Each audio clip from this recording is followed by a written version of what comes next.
Lady Susan, read by Kristen Hughes. Mrs. Vernon, read by Rachel Ellen. Mr. de Courcy, read by Patrick Beverley. 1. Lady Susan Vernon to Mr. Vernon. Langford, December. My dear brother, I can no longer refuse myself the pleasure of profiting by your kind invitation, when last we parted, of spending some weeks with you at Churchill, and therefore, if quite convenient to you and Mrs. Vernon to receive me at present, I shall hope within a few days to be introduced to a sister whom I have so long desired to be acquainted with.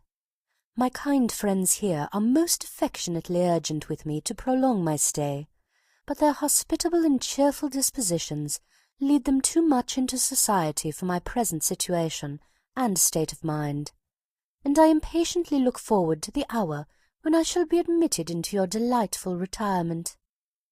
I long to be made known to your dear little children, in whose hearts I shall be very eager to secure an interest. I shall soon have need for all my fortitude, as I am on the point of separation from my own daughter. The long illness of her dear father prevented my paying her that attention which duty and affection equally dictated, and I have too much reason to fear that the governess to whose care I consigned her was unequal to the charge. I have therefore resolved on placing her at one of the best private schools in town, where I shall have an opportunity of leaving her myself in my way to you. I am determined, you see, not to be denied admittance at Churchill. It would indeed give me most painful sensations to know that it were not in your power to receive me. Your most obliged and affectionate sister, S. Vernon. 2. Lady Susan Vernon to Mrs. Johnson. Langford. You were mistaken, my dear Alicia, in supposing me fixed at this place for the rest of the winter. It grieves me to say how greatly you were mistaken, for I have seldom spent 3 months more agreeably than those which have just flown away. At present nothing goes smoothly. The females of the family are united against me. You foretold how it would be when I first came to Langford, and Mannering is so uncommonly pleasing that I was not without apprehensions for myself. I remember saying to myself, as I drove to the house, I like this man, pray heaven no harm comes of it. But I was determined to be discreet, to bear in mind my being only 4 months a widow, and to be as quiet as possible, and I have been so, my dear creature. I have admitted no one's attentions but Mannering's.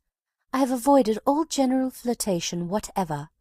I have distinguished no creature besides, of all the numbers resorting hither, except Sir James Martin, on whom I bestowed a little notice in order to detach him from Miss Mannering.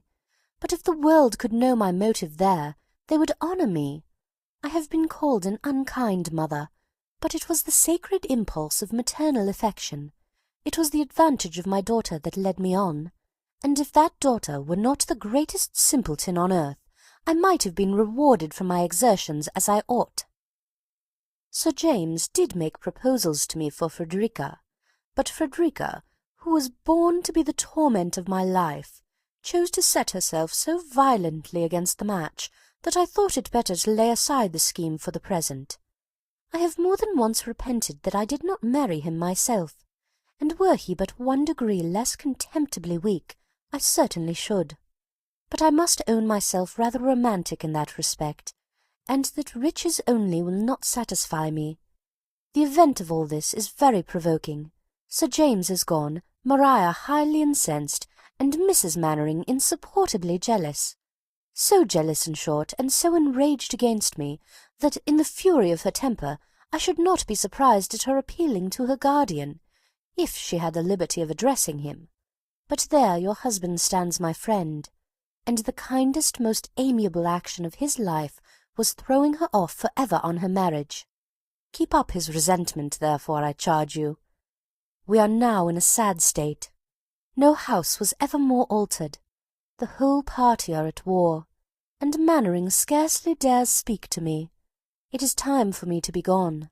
I have therefore determined on leaving them, and shall spend, I hope, a comfortable day with you in town this week. If I am as little in favour with Mr. Johnson as ever, you must come to me at 10 Wigmore Street, but I hope this may not be the case, for as Mr. Johnson, with all his faults, is a man to whom that great word respectable is always given, and I am known to be so intimate with his wife, his slighting me has an awkward look. I take London in my way to that insupportable spot, a country village, for I am really going to Churchill. Forgive me, my dear friend, it is my last resource. Were there another place in England open to me, I would prefer it. Charles Vernon is my aversion, and I am afraid of his wife. At Churchill, however, I must remain till I have something better in view. My young lady accompanies me to town, where I shall deposit her under the care of Miss Summers in Wigmore Street, till she becomes a little more reasonable. She will make good connections there, as the girls are all of the best families. The price is immense, and much beyond what I can ever attempt to pay. Adieu. I will send you a line as soon as I arrive in town. Yours ever, S. Vernon. 3. Mrs. Vernon to Lady de Courcy. Churchill. My dear mother, I am very sorry to tell you that it will not be in our power to keep our promise of spending our Christmas with you, and we are prevented that happiness by a circumstance which is not likely to make us any amends. Lady Susan, in a letter to her brother-in-law, has declared her intention of visiting us almost immediately, and as such a visit is in all probability merely an affair of convenience, it is impossible to conjecture its length. I was by no means prepared for such an event, nor can I now account for her ladyship's conduct. Langford appeared so exactly the place for her in every respect, as well from the elegant and expensive style of living there, as from her particular attachment to Mr. Mannering, that I was very far from expecting so speedy a distinction, though I always imagined from her increasing friendship for us since her husband's death, that we should, at some future period, be obliged to receive her. Mr. Vernon, I think, was a great deal too kind to her when he was in Staffordshire. Her behaviour to him, independent of her general character, has been so inexcusably artful and ungenerous since our marriage was first in agitation, that no one less amiable and mild than himself could have overlooked it all, and though, as his brother's widow, and in narrow circumstances, it was proper to render her pecuniary assistance, I cannot help thinking his pressing invitation to her to visit us at Churchill perfectly unnecessary. Disposed, however, as he always is, to think the best of everyone, her display of grief, and professions of regret, and general resolutions of prudence, were sufficient to soften his heart and make him really confide in her sincerity. But, as for myself, I am still unconvinced, and plausibly as her ladyship has now written, I cannot make up my mind till I better understand her real meaning in coming to us. You may guess, therefore, my dear madam, with what feelings I look forward to her arrival. She will have occasion for all those attractive powers for which she is celebrated to gain any share of my regard, and I shall certainly endeavour to guard myself against their influence, if not accompanied by something more substantial. She expresses a most eager desire of being acquainted with me, and makes very gracious mention of my children, but I am not quite weak enough to suppose a woman who has behaved with inattention, if not with unkindness, to her own child should be attached to any of mine. Miss Vernon is to be placed at a school in London before her mother comes to us, which I am glad of, for her sake and my own. It must be to her advantage to be separated from her mother, and a girl of 16, who has received so wretched an education, could not be a very desirable companion here. Reginald has long wished, I know, to see the captivating Lady Susan, and we shall depend on his joining our party soon. I am glad to hear that my father continues so well, and am, with best love, etc., Catherine Vernon. 4. Mr. de Courcy to Mrs. Vernon. Parklands. My dear sister, I congratulate you and Mr. Vernon on being about to receive into your family the most accomplished coquette in England.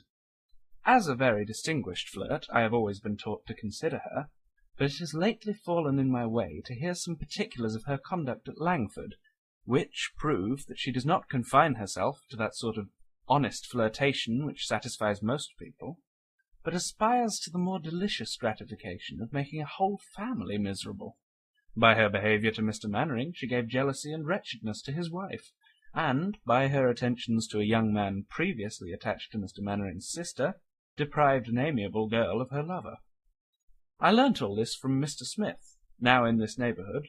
I have dined with him at Hurst and Wilford, who is just come from Langford, where he was a fortnight with her ladyship, and who is therefore well qualified to make the communication.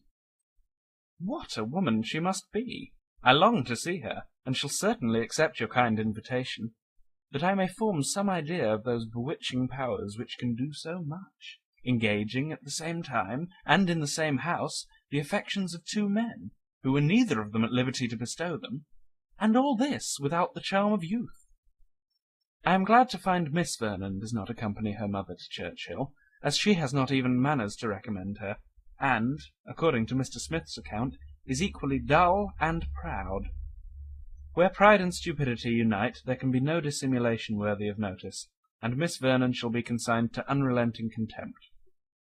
But, by all that I can gather, Lady Susan possesses a degree of captivating deceit, which it must be pleasing to witness and detect. I shall be with you very soon, and am ever, your affectionate brother, R. de Courcy. 5. Lady Susan Vernon to Mrs. Johnson, Churchill. I received your note, my dear Alicia, just before I left town, and rejoiced to be assured that Mr. Johnson suspected nothing of your engagement the evening before. It is undoubtedly better to deceive him entirely, and since he will be stubborn, he must be tricked. I arrived here in safety, and have no reason to complain of my reception from Mr. Vernon, but I confess myself not equally satisfied with the behaviour of his lady. She is perfectly well bred, indeed, and has the air of a woman of fashion, but her manners are not such as can persuade me of her being prepossessed in my favour. I wanted her to be delighted at seeing me. I was amiable as possible on the occasion, but all in vain. She does not like me.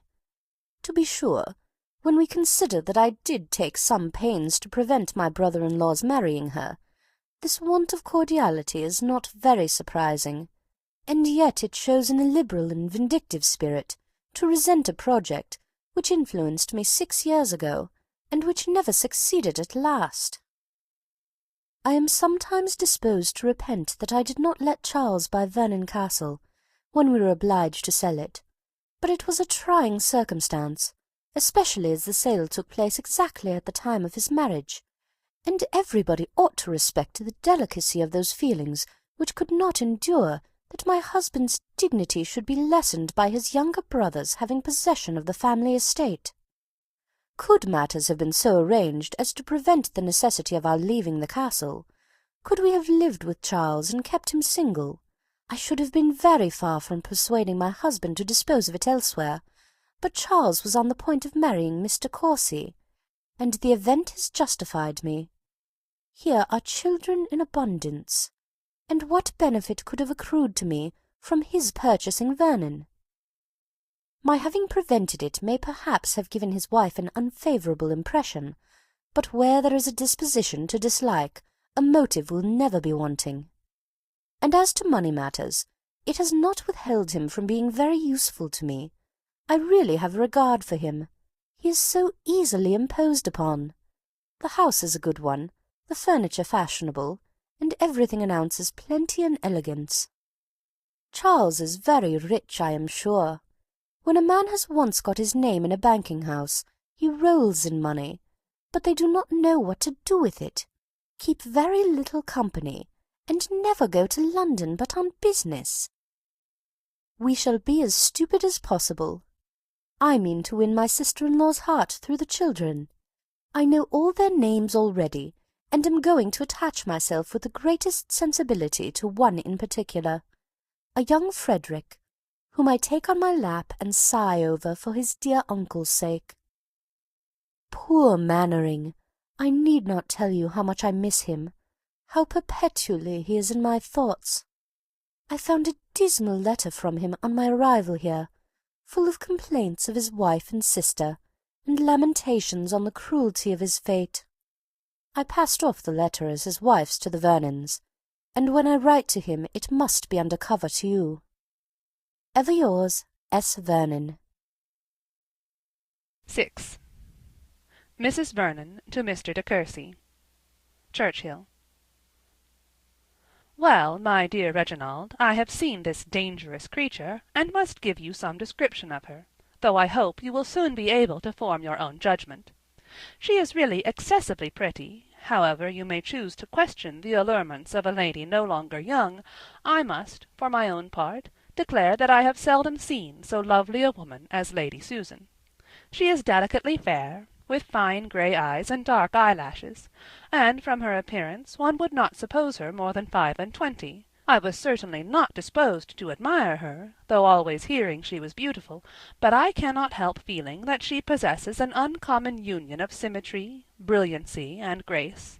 Her address to me was so gentle, frank, and even affectionate, that, if I had not known how much she has always disliked me for marrying Mr. Vernon, and that we had never met before, I should have imagined her an attached friend. One is apt, I believe, to connect assurance of manner with coquetry, and to expect that an impudent address will naturally attend an impudent mind. At least I was myself prepared for an improper degree of confidence in Lady Susan. But her countenance is absolutely sweet, and her voice and manner winningly mild. I am sorry it is so, for what is this but deceit? Unfortunately, one knows her too well. She is clever and agreeable, has all that knowledge of the world which makes conversation easy, and talks very well, with a happy command of language, which is too often used, I believe, to make black appear white. She has already almost persuaded me of her being warmly attached to her daughter, though I have been so long convinced to the contrary.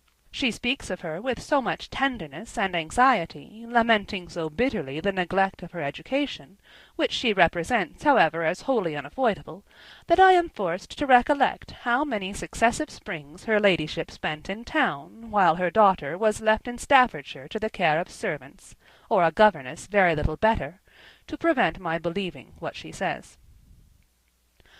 If her manners have so great an influence on my resentful heart, you may judge how much more strongly they operate on Mr. Vernon's generous temper. I wish I could be as well satisfied as he is that it was really her choice to leave Langford for Churchhill, and if she had not stayed there for months before she discovered that her friend's manner of living did not suit her situation or feelings, I might have believed that concern for the loss of such a husband as Mr. Vernon, to whom her own behaviour was far from unexceptionable, might for a time make her wish for retirement. But I cannot forget the length of her visit to the Mannerings, and when I reflect on the different mode of life which she led with them from that to which she must now submit, I can only suppose that the wish of establishing her reputation by following, though late, the path of propriety, occasioned her removal from a family where she must in reality have been particularly happy. Your friend Mr. Smith's story, however, cannot be quite correct, as she corresponds regularly with Mrs. Mannering. At any rate, it must be exaggerated. It is scarcely possible that two men should be so grossly deceived by her at once. Yours, etc., Catherine Vernon. 7. Lady Susan Vernon to Mrs. Johnson. Churchhill. My dear Alicia, you are very good in taking notice of Frederica, and I am grateful for it as a mark of your friendship. But as I cannot have any doubt of the warmth of your affection, I am far from exacting so heavy a sacrifice. She is a stupid girl, and has nothing to recommend her. I would not, therefore, on my account, have you encumber one moment of your precious time by sending for her to Edward Street, especially as every visit is so much deducted from the grand affair of education, which I really wish to have attended to while she remains at Miss Summers's. I want her to play and sing with some portion of taste and a good deal of assurance, as she has my hand and arm and a tolerable voice. I was so much indulged in my infant years that I was never obliged to attend to anything, and consequently am without the accomplishments which are now necessary to finish a pretty woman. Not that I am an advocate for the prevailing fashion of acquiring a perfect knowledge of all languages, arts, and sciences. It is throwing away time to be mistress of French, Italian, and German. Music, singing, and drawing, etc., will gain a woman some applause, but will not add one lover to her list. Grace and manner, after all, are of the greatest importance. I do not mean, therefore, that Frederica's acquirements should be more than superficial, and I flatter myself that she will not remain long enough at school to understand anything thoroughly. I hope to see her the wife of Sir James within a 12-month. You know on what I ground my hope, and it is certainly a good foundation, for school must be very humiliating to a girl of Frederica's age, and, by the by, you had better not invite her any more on that account, as I wish her to find her situation as unpleasant as possible. I am sure of Sir James at any time, and could make him renew his application by a line. I shall trouble you meanwhile to prevent his forming any other attachment when he comes to town. Ask him to your house occasionally, and talk to him of Frederica, that he may not forget her. Upon the whole, I commend my own conduct in this affair extremely, and regard it as a very happy instance of circumspection and tenderness. Some mothers would have insisted on their daughters accepting so good an offer on the first overture, but I could not reconcile it to myself to force Frederica into a marriage from which her heart revolted, and instead of adopting so harsh a measure, merely proposed to make it her own choice, by rendering her thoroughly uncomfortable till she does accept him. But enough of this tiresome girl. You may well wonder how I contrived to pass my time here, and for the first week it was insufferably dull. Now, however, we begin to mend. Our party is enlarged by Mrs. Vernon's brother, a handsome young man, who promises me some amusement. There is something about him which rather interests me, a sort of sauciness and familiarity which I shall teach him to correct. He is lively and seems clever, and when I have inspired him with greater respect for me than his sister's kind offices have implanted, he may be an agreeable flirt. There is exquisite pleasure in subduing an insolent spirit, in making a person predetermined to dislike acknowledge one's superiority. I have disconcerted him already by my calm reserve, and it shall be my endeavour to humble the pride of these self-important De Courcys still lower, to convince Mrs. Vernon that her sisterly cautions have been bestowed in vain, and to persuade Reginald that she has scandalously belied me. This project will serve at least to amuse me, and prevent my feeling so acutely this dreadful separation from you and all whom I love.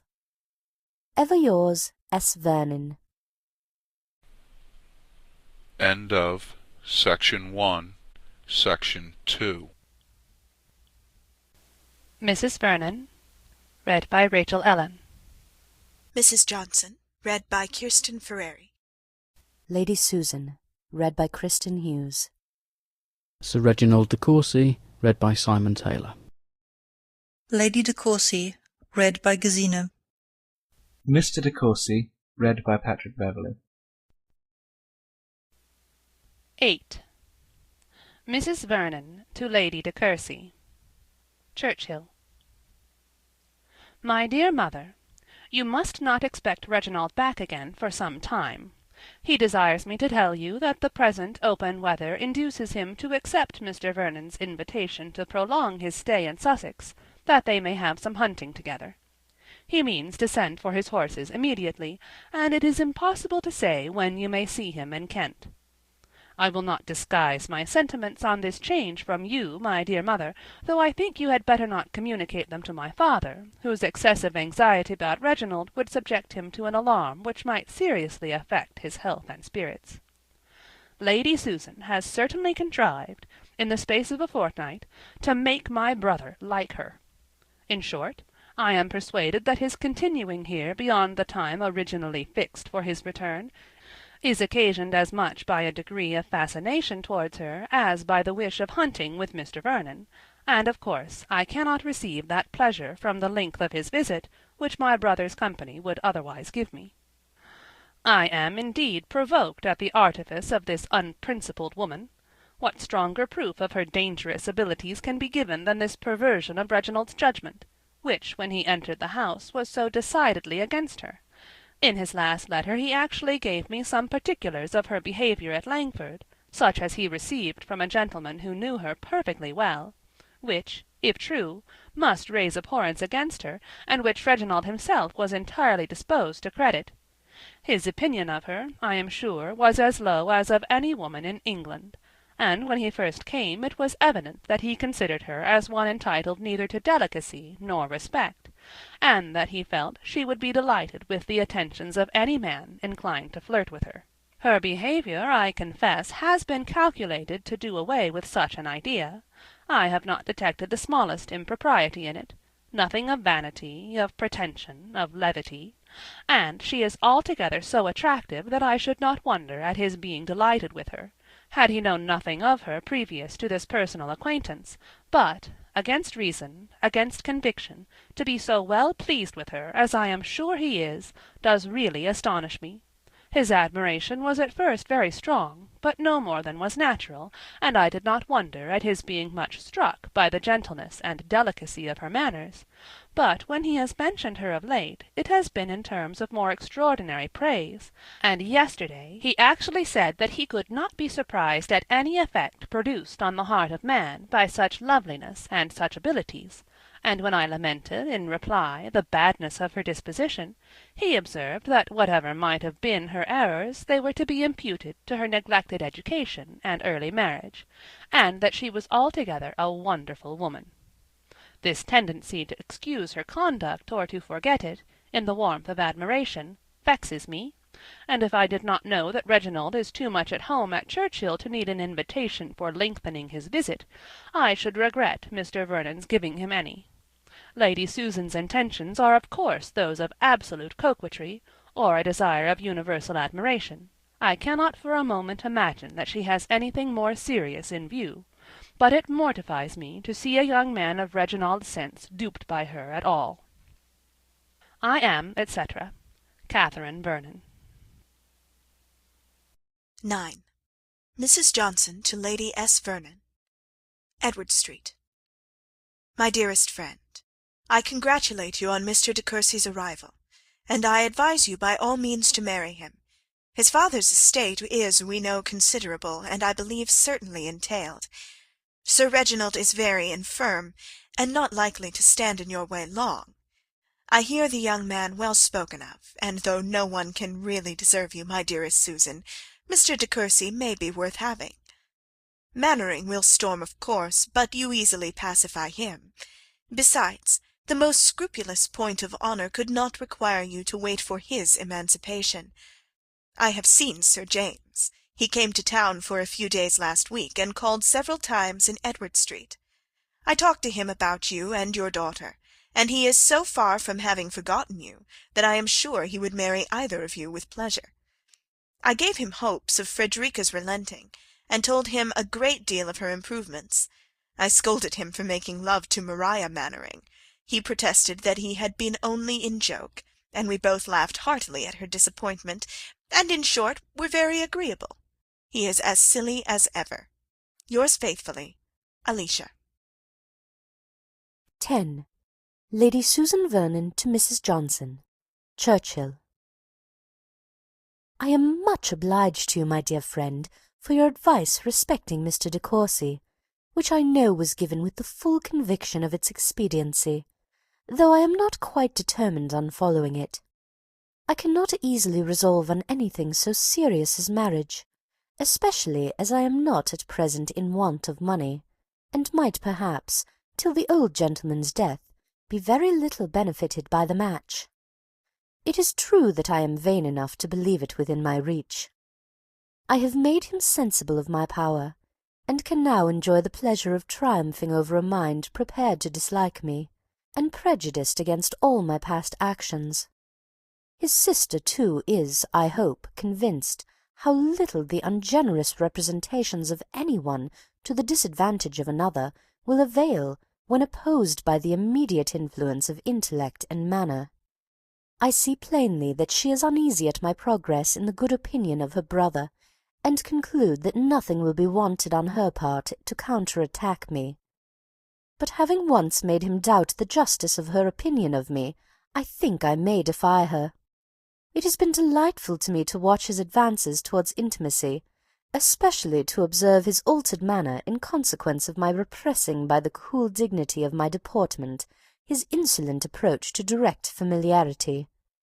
My conduct has been equally guarded from the first, and I never behaved less like a coquette in the whole course of my life, though perhaps my desire of dominion was never more decided. I have subdued him entirely by sentiment and serious conversation, and made him, I may venture to say, at least half in love with me, without the semblance of the most commonplace flirtation. Mrs. Vernon's consciousness of deserving every sort of revenge that it can be in my power to inflict, for her ill offices, could alone enable her to perceive that I am actuated by any design in behaviour so gentle and unpretending. Let her think and act as she chooses, however. I have never yet found that the advice of a sister could prevent a young man's being in love if he chose. We are advancing now to some kind of confidence, and in short are likely to be engaged in a sort of platonic friendship. On my side you may be sure of its never being more, for if I were not attached to another person as much as I can be to any one, I should make a point of not bestowing my affection on a man who had dared to think so meanly of me. Reginald has a good figure, and is not unworthy the praise you have heard given him, but is still greatly inferior to our friend at Langford.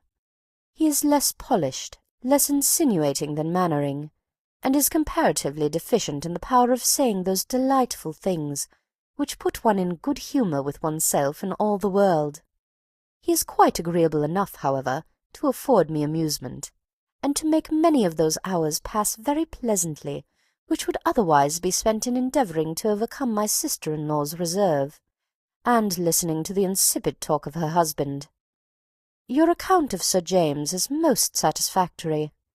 I mean to give Miss Frederica a hint of my intentions very soon.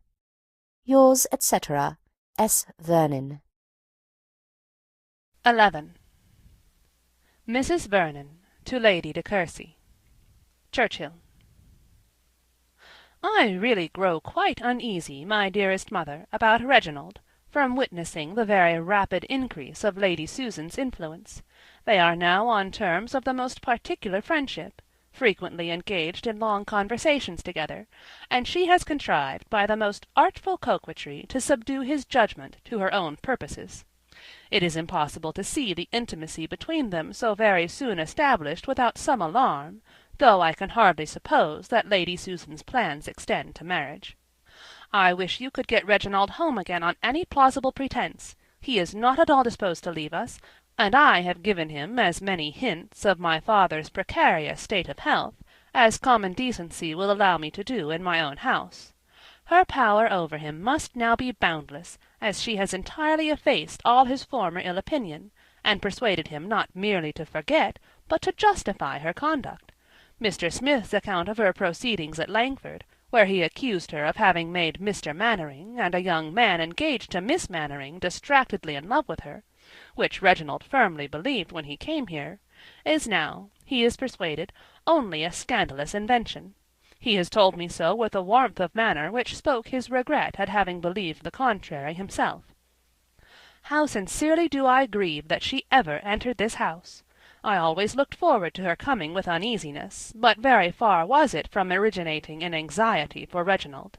I expected a most disagreeable companion for myself, but could not imagine that my brother would be in the smallest danger of being captivated by a woman with whose principles he was so well acquainted, and whose character he so heartily despised. If you can get him away, it will be a good thing. Yours, etc., Catherine Vernon. 12. Sir Reginald de Courcy to his son. Parklands. I know that young men in general do not admit of any inquiry, even from their nearest relations, into affairs of the heart. But I hope, my dear Reginald, that you will be superior to such as allow nothing for a father's anxiety, and think themselves privileged to refuse him their confidence and slight his advice. You must be sensible that as an only son, and the representative of an ancient family, your conduct in life is most interesting to your connections. And in the very important concern of marriage especially, there is everything at stake. Your own happiness, that of your parents, and the credit of your name. I do not suppose that you would deliberately form an absolute engagement of that nature without acquainting your mother and myself, or at least without being convinced that we should approve of your choice. But I cannot help fearing that you may be drawn in by the lady who has lately attached you to a marriage which the whole of your family, far and near, must highly reprobate. Lady Susan's age is itself a material objection, but her want of character is one so much more serious that the difference of even 12 years becomes in comparison of small amount. Were you not blinded by a sort of fascination, it would be ridiculous in me to repeat the instances of great misconduct on her side so very generally known. Her neglect of her husband, her encouragement of other men, her extravagance and dissipation were so gross and notorious that no one could be ignorant of them at the time, nor can now have forgotten them. To our family she has always been represented in softened colours by the benevolence of Mr. Charles Vernon, and yet, in spite of his generous endeavours to excuse her, we know that she did, from the most selfish motives, take all possible pains to prevent his marriage with Catherine. My years and increasing infirmities make me very desirous of seeing you settled in the world. To the fortune of a wife, the goodness of my own will make me indifferent, but her family and character must be equally unexceptionable. When your choice is fixed, so that no objection can be made to it, then I can promise you a ready and cheerful consent.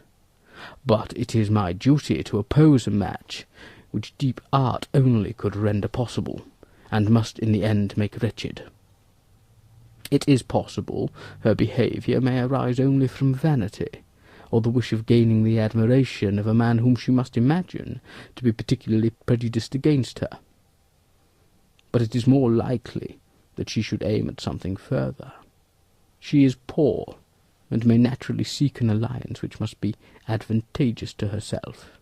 You know your own rights, and that it is out of my power to prevent your inheriting the family estate. My ability of distressing you during my life would be a species of revenge to which I could hardly stoop under any circumstances. I honestly tell you my sentiments and intentions. I do not wish to work on your fears, but on your sense and affection.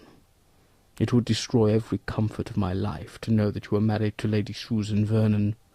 It would be the death of that honest pride with which I have hitherto considered my son. I should blush to see him, to hear of him, to think of him. I may perhaps do no good but that of relieving my own mind by this letter. But I felt it my duty to tell you that your partiality for Lady Susan is no secret to your friends, and to warn you against her.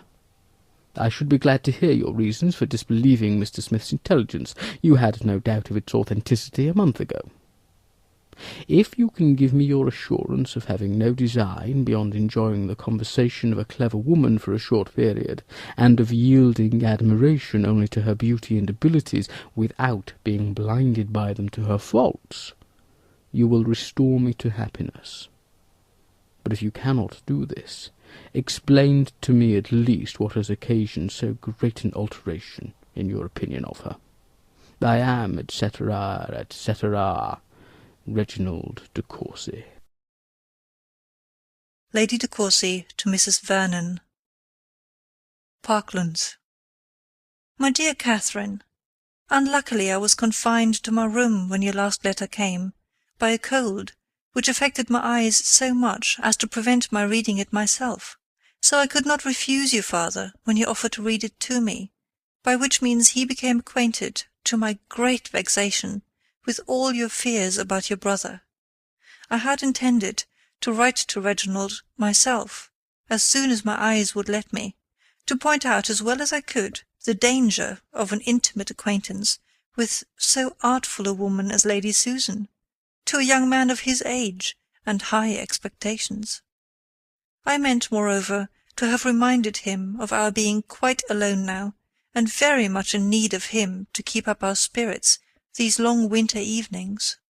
Whether it would have done any good can never be settled now, but I am excessively vexed that Sir Reginald should know anything of a matter which we foresaw would make him so uneasy. He caught all your fears the moment he had read your letter, and I am sure he has not had the business out of his head since. He wrote by the same post to Reginald a long letter full of it all, and particularly asking an explanation of what he may have heard from Lady Susan to contradict the late shocking reports. His answer came this morning, which I shall enclose to you, as I think you will like to see it. I wish it was more satisfactory, but it seems written with such a determination to think well of Lady Susan, that his assurances as to marriage, etc., do not set my heart at ease. I say all I can, however, to satisfy your father, and he is certainly less uneasy since Reginald's letter. How provoking it is, my dear Catherine, that this unwelcome guest of yours should not only prevent our meeting this Christmas, but be the occasion of so much vexation and trouble. Kiss the dear children for me. Your affectionate mother, C. de Courcy. 14.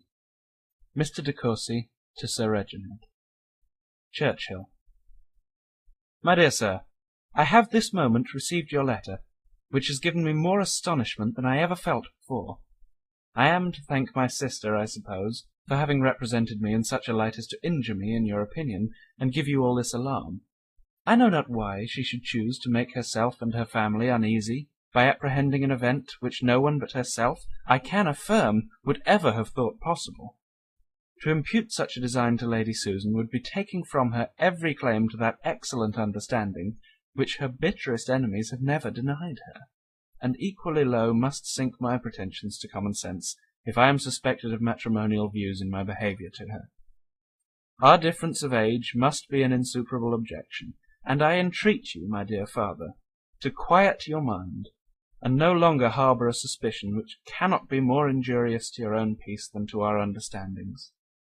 I can have no other view in remaining with Lady Susan than to enjoy, for a short time, as you have yourself expressed it, the conversation of a woman of high intellectual powers. If Mrs. Vernon would allow something to my affection for herself and her husband in the length of my visit, she would do more justice to us all. But my sister is unhappily prejudiced beyond the hope of conviction against Lady Susan.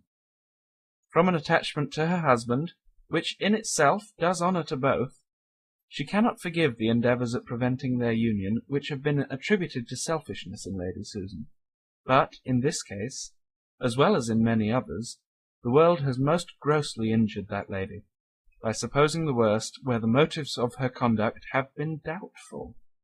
Lady Susan had heard something so materially to the disadvantage of my sister as to persuade her that the happiness of Mr. Vernon, to whom she was always much attached, would be wholly destroyed by the marriage, and this circumstance, while it explains the true motives of Lady Susan's conduct, and removes all the blame which has been so lavished on her, may also convince us how little the general report of anyone ought to be credited, since no character, however upright, can escape the malevolence of slander. If my sister, in the security of retirement, with as little opportunity as inclination to do evil, could not avoid censure, we must not rashly condemn those who, living in the world and surrounded with temptations, should be accused of errors which they are known to have the power of committing. I blame myself severely for having so easily believed the slanderous tales invented by Charles Smith to the prejudice of Lady Susan, as I am now convinced how greatly they have traduced her. As to Mrs. Mannering's jealousy, it was totally his own invention, and his account of her attaching Miss Mannering's lover was scarcely better founded. Sir James Martin had been drawn in by that young lady to pay her some attention, and as he is a man of fortune, it was easy to see her views extended to marriage. It is well known that Miss M. is absolutely on the catch for a husband. and no one therefore can pity her for losing, by the superior attractions of another woman, the chance of being able to make a worthy man completely wretched. Lady Susan was far from intending such a conquest, and on finding how warmly Miss Mannering resented her lover's defection, determined, in spite of Mr. and Mrs. Mannering's most urgent entreaties, to leave the family. I have reason to imagine she did receive serious proposals from Sir James, but her removing to Langford immediately on the discovery of his attachment must acquit her on that article with any mind of common candour. You will, I am sure, my dear sir, feel the truth of this, and will hereby learn to do justice to the character of a very injured woman. I know that Lady Susan, in coming to Churchill, was governed only by the most honourable and amiable intentions. Her prudence and economy are exemplary, her regard for Mr. Vernon equal even to his deserts, and her wish of obtaining my sister's good opinion merits a better return than it has received. As a mother she is unexceptionable. Her solid affection for her child is shown by placing her in hands where her education will be properly attended to. But because she has not the blind and weak partiality of most mothers, she is accused of wanting maternal tenderness. Every person of sense, however, will know how to value and commend her well-directed affection, and will join me in wishing that Frederica Vernon may prove more worthy than she has yet done of her mother's tender care. I have now, my dear father, written my real sentiments of Lady Susan. You will know from this letter how highly I admire her abilities, and esteem her character, but if you are not equally convinced by my full and solemn assurance that your fears have been most idly created, you will deeply mortify and distress me. I am, etc., etc., R. de Courcy. End of Lady Susan by Jane Austen, Section 2.